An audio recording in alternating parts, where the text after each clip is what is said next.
However, in federal cases, radio silence typically signals that prosecutors are quietly constructing an airtight indictment. This manhunt has evolved far beyond a simple regional disappearance case in the Southwest. It has become a battle between cutting-edge science and a methodical, professional attempt to vanish without a trace.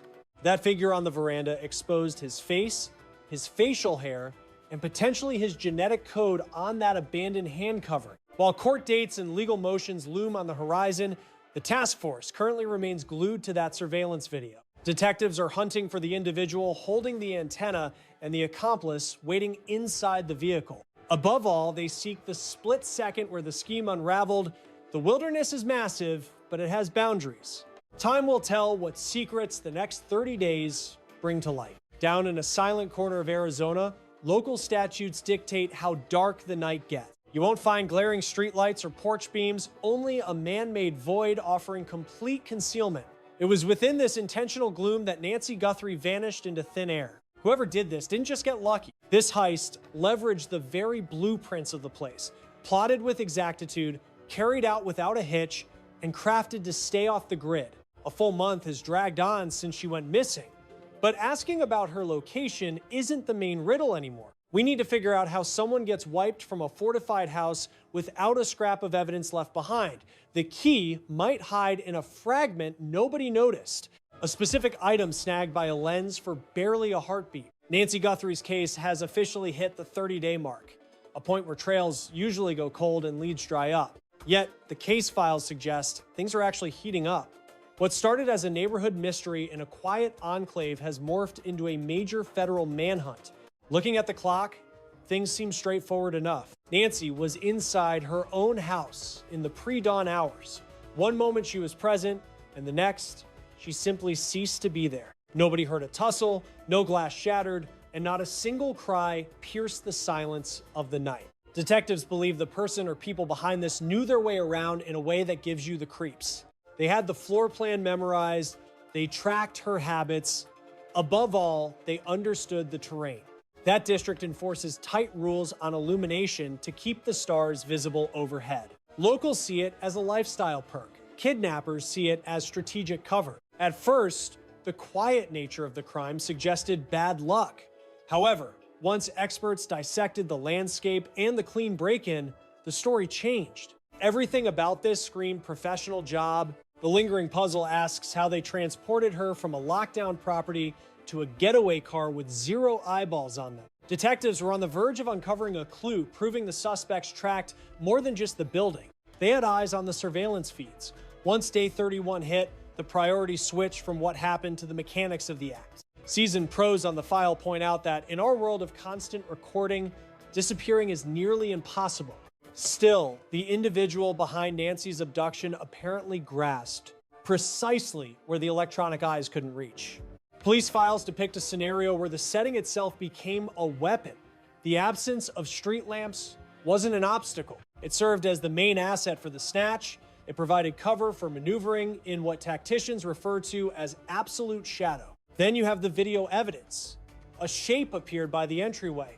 The body language didn't show a nervous burglar. Every step was calculated. This person seemed to stare right down the barrel of the lens. That move proves they knew exactly how the house was protected. Moreover, reviewers spotted a peculiar anomaly. Foliage close by had been bent to obscure the view. Think about the planning that takes. You have to loiter on the grounds long enough to tweak the bushes without tripping an alarm. You have to know precisely what the camera sees.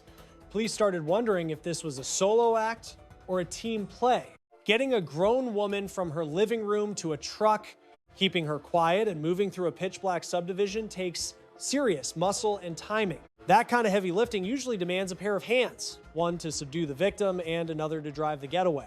However, the clip revealed another clue. A thin, upright item stuck out of the suspect's jacket. It resembled a transmitter whip. If that's true, we aren't dealing with amateurs anymore, but high-level operators. Carrying a walkie-talkie implies live chat with a partner. It points to a spotter. It hints at a secured zone. The file looked like a bunch of brick walls until the team widened their net. Several miles out from the Guthrie home, a find shifted the scientific direction of the hunt. Someone had tossed a pair of gloves into the scrub.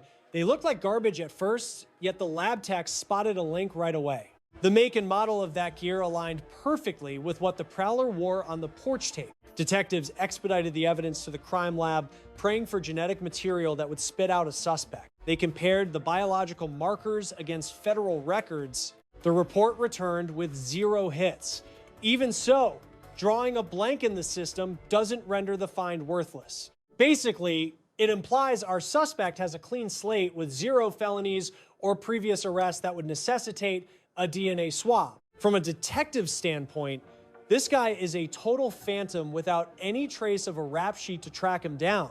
Although the genetic evidence was a dead end, people started asking serious questions about how the crime scene was managed. Files showed that the Guthrie estate got tossed not just once, but 4 distinct times, with the initial sweep by the Pima County Sheriff's Office taking about 20 hours. 3 days down the line, the feds took the reins and executed a second top-to-bottom search of the place. Then they came back for round 3 because they realized they totally missed a camera sitting right on the roof during the first walkthrough. They also had to impound Nancy's car for evidence, a move that experts argue should have gone down within the first 6 hours. That 4th trip back to the scene was probably the most unsettling one of them all. Detectives went back specifically to inspect the septic system, since that is often the last dark place they look when someone vanishes without a trace.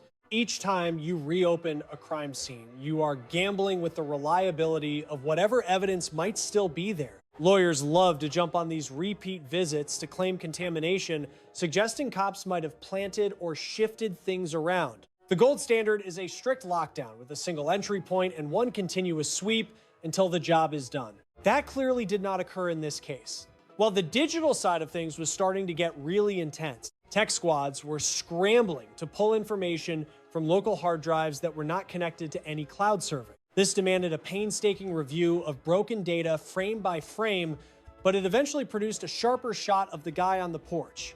Even with the low light, the tech wizards brought out key features like the cut of his eyebrows, the bridge of his nose, and the trim of his mustache. The suspect profile was sharpening up, especially with an outfit that pointed toward a specific line of work or way of life. Just as the picture got clearer, the whole investigation took a huge left turn regarding who was actually in charge. This wasn't just a small-town police matter anymore.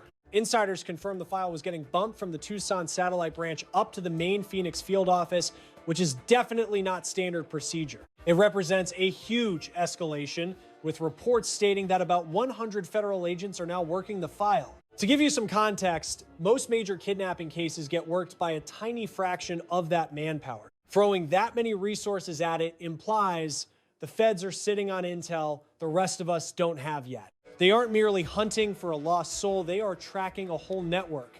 And that is when the ransom notes showed up. The writers claim Nancy was down in Mexico, and bringing the border into this adds a scary layer of red tape. If she really was trafficked across international lines, this turns into a diplomatic nightmare involving foreign laws and treaty. Experts, however, aren't buying it. Foreign cartels almost never risk snatching a senior citizen right here in the States because the juice just isn't worth the squeeze. Typically, if someone gets grabbed for cash, the bad guys start talking right away. It is usually a straight business deal where you swap the hostage for a set amount of money, but these letters were super vague. Authorities haven't verified if they are real, and some pros think the whole thing might be a distraction. It looks like a calculated move to draw eyes toward the border while the real crooks stay local, so the Phoenix team split into special squads. One entire unit is focused strictly on setting up digital perimeters. They are trying to flag every cell phone that pinged near the Guthrie house when she vanished, but there is a catch. If the bad guys were using walkie-talkies like that antenna in the video suggests, they won't show up on any digital dragnet.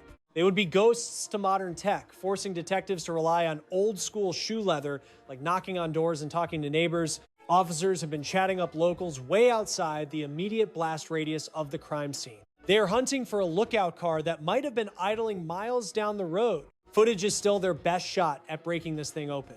Analysts are scouring tapes from traffic cams and shops to spot a car moving in sync with when that guy appeared on the porch. They aren't just hunting for a ride, they want a vehicle that's stuck to the shadows and dodge the high-def cameras at major intersections. The courtroom implications here are absolutely massive. Whenever they catch a suspect, the DA is going to lean hard on that cleaned up video and the genetic material from those gloves.